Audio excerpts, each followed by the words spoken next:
Hello everyone. In this video, we will learn how to open the Windows settings. So first of all, what is the settings in Windows? So the settings in Windows allow the user to customize their Windows operating system.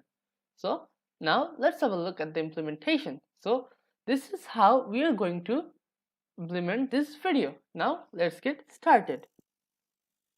So now we are at my desktop, so we will have to go to the Windows icon from the taskbar, like the start menu icon. We will click over here and then we will hover our mouse over here and click on the settings.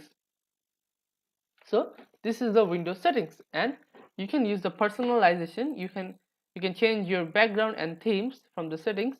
You can also search for files and the permissions, and you can also uninstall apps.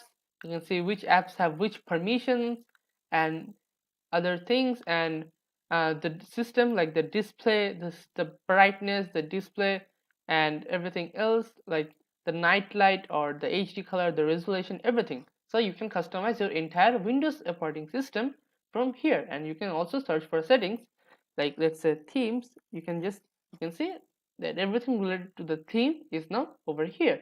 So this is how you can use the Windows settings. Now let's have a look at the summary.